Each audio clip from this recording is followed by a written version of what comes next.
Génesis, ayer y hoy, aprendiendo del pasado, de Génesis, ayer y hoy.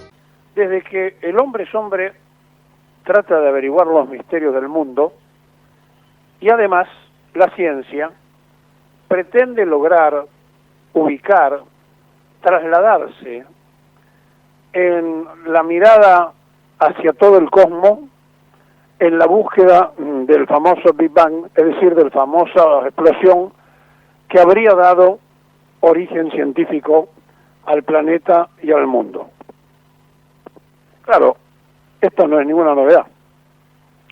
Ahora, si yo le preguntase a los argentinos dónde queda el Chorrillo, muy pocos podrían contestar dónde está.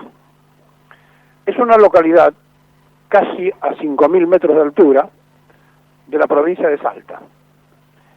Para que nos ubiquemos un poco, estamos concretamente hablando de que un observatorio que se llama CUBIC y que mereció el trabajo de el mundo científico, se ha instalado en la República Argentina sin que la mayoría de nosotros conociéramos esta noticia, para investigar, para averiguar en la proyección de este telescopio todo lo más profundo que se pueda ver. ¿Por qué? Primero porque la altura y la limpieza de nuestro cielo, que no tiene gases tóxicos ni ningún otro tipo de contaminante, ha hecho que se eligiera ese lugar. Y entonces, allí, a 4.980 metros concretamente de altura, se pretende ir atrás en 13.800 millones de años en el tiempo con la lectura de ese telescopio. Por supuesto es una comandita internacional de científicos, por supuesto también se hizo en la Argentina por el nivel de nuestros científicos, se trajo todo desarmado y se armó aquí, en la provincia de Salta. El desafío es enorme y se pretende comprobar con esto realmente qué fue lo que pasó. Alto Chorrillos es una de las tantas localidades de nuestro país desconocidas por nosotros mismos y hasta me animo a decir que algunos en la propia provincia la desconocen. Nosotros no sabemos ni lo que tenemos, ni tampoco conocemos de las planificaciones fuera de la Argentina que hay sobre lo nuestro, incluyendo la Antártida, en la búsqueda de soluciones que están mucho más cerca, geográficamente hablando, de cada uno de ustedes, de cada uno de nosotros, que de lo que imaginamos. Y esto tiene que ver con una explicación. A ver,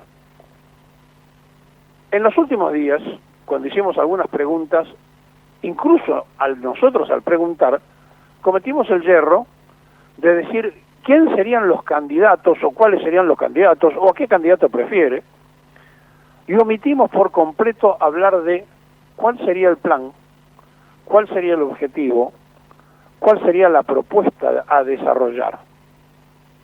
Nosotros mismos, contagiados por este clima de la elección individual, caímos en la trampa del capitalismo egoísta que habla del individualismo. Buscamos una persona que nos represente, sin darnos cuenta que hay que primero planificar. Y allí, en ese montón de ideas, descubrimos que Perón se detuvo a pensar. Primero pensó, luego planificó, después ejecutó y después hizo la conducción de lo que había ejecutado. Ciclo completo. Por eso pudo hacer 120.000 obras públicas durante su gobierno de 9 años y por eso, además, habló siempre, incluso cuando no era presidente, del Consejo de Posguerra, del primer plan quinquenal, del segundo plan quinquenal, del tercero, que fue el trienal, pero no habló solamente de los planes, sino que explicó cómo hacerlo y lo hizo. Y acá hay una gran diferencia entre lo que decimos y lo que hacemos. Y mientras en el mundo saben de la riqueza que tenemos nosotros en nuestro territorio, para lo que se nos ocurra, la simultaneidad del desinterés y la desinformación de la propia prensa canalla y a veces también de la contracultura nos lleva a la pelea todos los días por algo que inventaron fenomenalmente: la deuda eterna para evitar que pensemos. Entonces, cuando uno tiene que tapar los agujeros y no sabe cómo, y empieza a pedir aquí, a pedir allá y a pedir del otro lado, se olvida que lo que debe hacer es desarrollarse a sí mismo, que fue lo que hizo Perón. En 1946, cuando se repatrió la totalidad de la deuda externa argentina, el país recién pudo empezar a planificar seriamente las obras porque había independencia económica. Sin independencia económica, lo hemos dicho muchas veces, no puede haber soberanía política, porque nosotros dependemos de que se levante Xi Jinping de buen humor, o que Putin nos sonría, o que el presidente norteamericano nos haga un guiño. No hay soberanía política. Somos soberanamente dependientes del endeudamiento. Y la deuda en la Argentina no empezó ahora. El mismísimo Rivadavia, al que después los factores externos hicieron presidente, siendo ministro, nos metió en el primer empréstito que estuvimos un siglo en cancelarlo.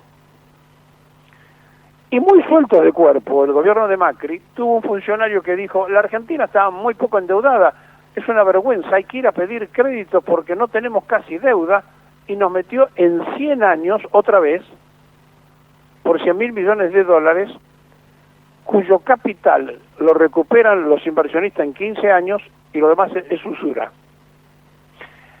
Y no pasa nada.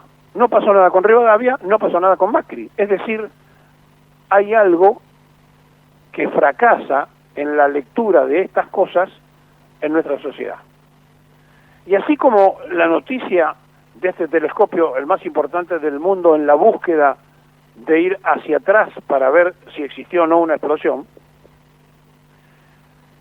que casi no ha trascendido, que es el CUBIC, para ir a investigar, piensen ustedes, 800 millones de años, porque tenemos la mejor visión posible y además los mejores científicos que puedan colaborar a nivel mundial. Así como está eso allí, en silencio, una empresa israelí hizo un acuerdo con los ingleses para robarnos el petróleo de Malvinas y no hubo una sola protesta de la Cancillería. Y así como un día le dimos en Neuquén una base a los chinos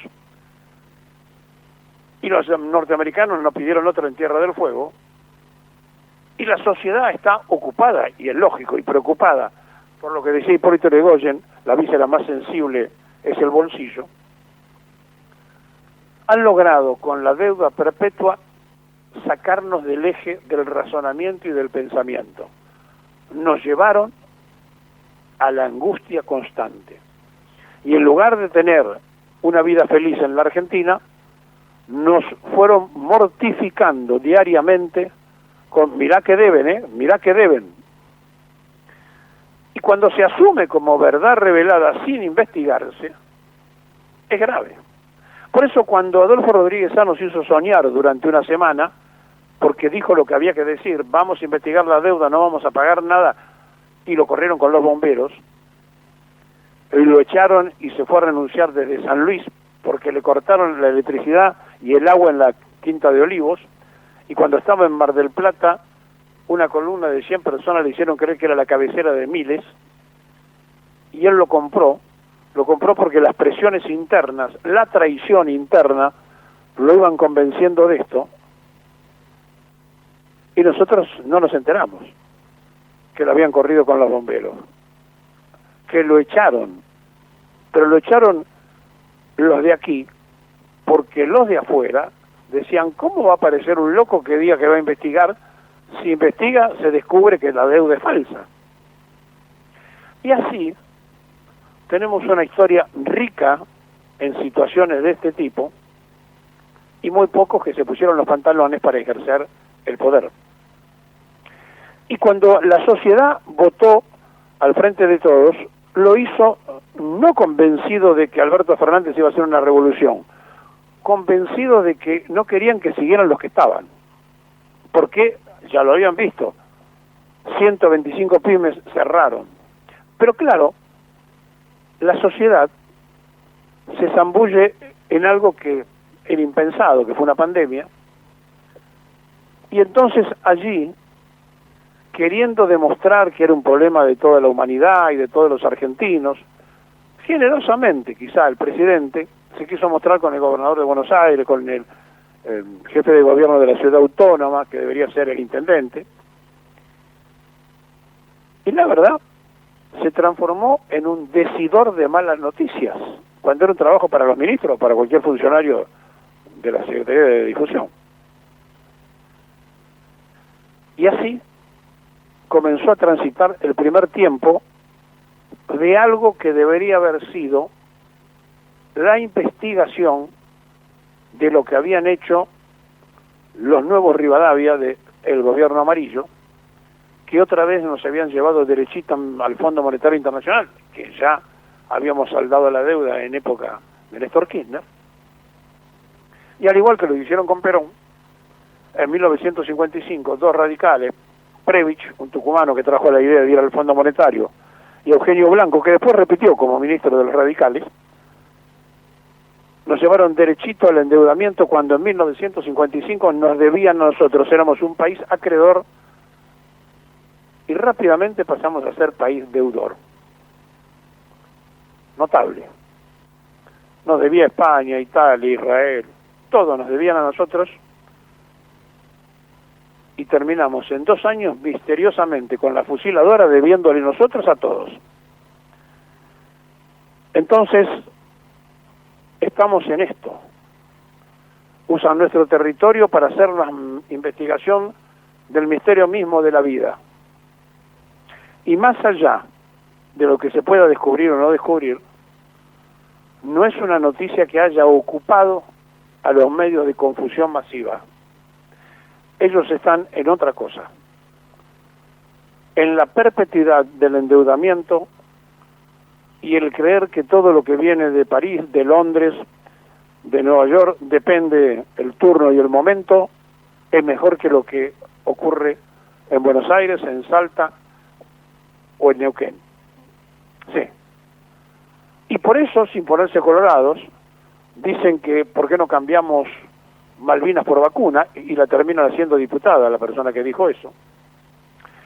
Y ahora buscan la alianza con un cachivache que apareció diciendo que él lucha contra la casta política, no fue nunca al Parlamento, tiene el récord de ausencias como diputado nacional, y algunos piensan que puede ser candidato a presidente y piensan que lo pueden votar.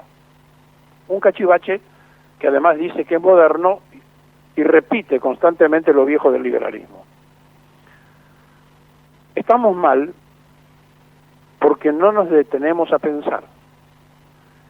Y en el gobierno, cuando se llena de ganapanes que quieren resolver sus propios problemas y no el problema de la comunidad, se olvidan que las frases sentencias dan vuelta hasta que un día se cumplen.